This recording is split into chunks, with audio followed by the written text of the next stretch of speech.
Tere! On aeg avaldada eelmise vaatajamängu õige vastus ning kuulutada välja võitja. Hoone, mille juures ma viibin, kannab nime Ambulatoorium. See on tõesti üks väga eriline maja, kus saab nii kunsti teha, nautida, kui selles valdkonnas kaasa rääkida. Samuti keskendub see Peipsi vene vanausuliste eluolu kajastamisele. Siin toimuvad fotoõpitoad, fotolaagrid, näitused ja kontserdid. Paljud inimesed tunnevad seda kohta selle perenaise ja sündmuse Vene filmipäevad järgi.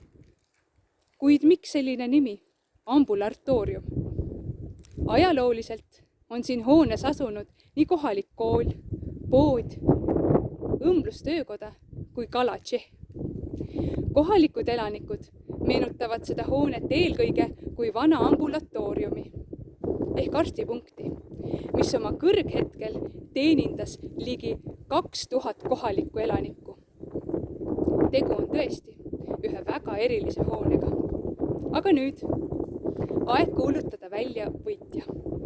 Ja võitjaks osutus Ansela Remets. Palju õnne sulle. Sinuga võetakse peatselt ühendust. Nüüd aga alustame järjekorranumbrilt juba 5. vaatajamänguga. Koht, kus ma praegu seisan, ei näinud välja absoluutselt selline 16 aastat tagasi. Nimelt 16 aastat tagasi oli siin hoopis üks hoone. Seekordne vaatajamängu küsimus aga puudutab just nimelt seda objekti, mis siin praegu on.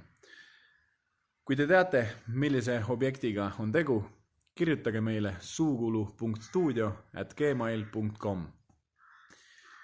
Kui te teate ka seda, mis hoone oli siin 16 aastat tagasi, võite ka selle vastusesse lisada, kuigi see teie võiduvõimalust nii-öelda ei duubelda. Oma teadmisi võite meile ikkagi näidata. Aga me jääme teie vastuseid ootama ja peatse kohtumiseni.